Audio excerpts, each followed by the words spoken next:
નમસ્કાર ખેડૂત મિત્રો, સ્વાગત છે મારી યુટ્યુબ ચેનલ એગ્રીકેતન વિલેજ ટુ સિટીમાં। મિત્રો, અહીંયા આપણે જોઈ રહ્યા છીએ ખેડૂતોનો બેસ્ટ ફ્રેન્ડ એટલે કે બેસ્ટ મિત્ર કરોળિયો।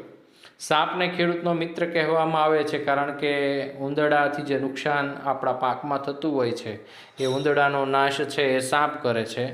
તો અહીંયા આપણા કપાસ કે અન્ય કોઈ પાકની અંદર ચૂસિયા પ્રકારની કે નાની મોટી ઉડતી જીવાતો જે નુકસાન કરે છે, થ્રિપ્સ છે, કથીરી છે કે અન્ય કોઈ નાના મોટા ઈયળોના ફૂદા ઉડતા હોય તો એ તમામ આવા પ્રકારના ફૂદાઓ આ કરોળિયાના ઝાડાની અંદર ટ્રેપ થઈ જાય છે, પકડાઈ જાય છે અને કરોળિયા એને ચૂસી જાય છે।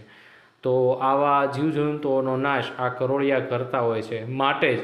કરોળિયાને આપણા ખેડૂતોના મિત્રો કહેવાયા છે। મિત્રો, ફેલોમેન ટ્રેપની તો હમણાંથી શોધ થઈ, પણ ભગવાન એવો વ્યક્તિ છે, એવો દયાળુ પરમાત્મા છે કે એણે કુદરતી રીતે જ દરેકનું સંચાલન અને નિયમન થાય વ્યવસ્થા કરી આપી છે।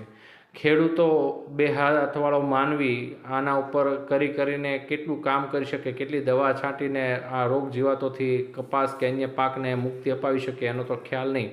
પરંતુ ઈશ્વરે એક એવી અજાયબ રચના કરી આપી એ આ કરોળિયો, જે આપણા પાકની અંદર જાળાઓ બનાવે છે અને આ જાળાના માધ્યમથી તેમાં ટ્રેપ થતાં પકડાતા તમામ જીવજંતુઓને એ કરોળિયો છે એ ખાઈ જાય છે અને આવી રીતે ફૂદાઓનો આપણા પાકની અંદર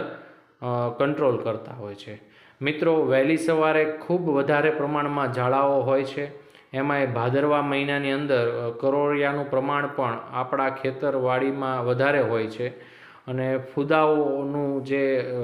અન્ય ફૂદાઓ કે અન્ય જીવાતોનો પણ વધારે ઉપદ્રવ હોય છે। તો ભાદરવા મહિનાની અંદર જો તમારે કપાસની અંદર ખાતર કે દવાનો છંટકાવ ન કરવાનો હોય કે સાથી ચલાવવાના ન હોય તો વગર જોઈતું કપાસની વચ્ચે ચાલવું નહીં, જેથી કરીને કરોળિયાએ બનાવેલા જાળાઓ છે અકબંધ રહે અને જો આ જાળાઓ એમનેમ રહેશે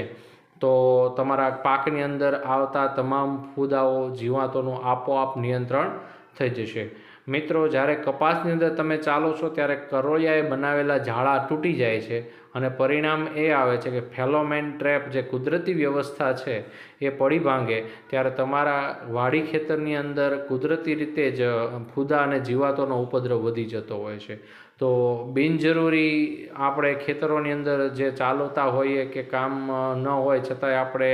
રોજ 4 રાઉન્ડ મારતા હોઈએ અલગ અલગ ચાન્સમાં, તો એવા બિનજરૂરી રાઉન્ડ ન મારતા તમારે આ ઝાડાઓ તૂટે નહીં એનું ખાસ ધ્યાન રાખવું અને ખાસ કરીને વહેલી સવારે બને ત્યાં સુધી બપોર સુધી આ કપાસની અંદર જો તમે ઓછા જાઓ તો વધારે સારું પડે। બપોર પછી તડકો આવતા આ જે ઝાડાઓ હોય છે એના તાતણાઓ તૂટી જતા હોય છે અને રાત્રિ દરમિયાન આ જે કરોળિયા છે નવા ઝાડા બનાવતા હોય છે। મિત્રો, એક સૌથી તકલીફ એ પડતી હોય છે કે આપણે જ્યારે દવા છંટકાવ કરીએ ત્યારે આવા કરોળિયા મરી જતા હોય છે, પરંતુ બને એટલા કરોળિયા આ ઝાડા વધારે બનાવે એ ખેડૂતના લાભમાં છે।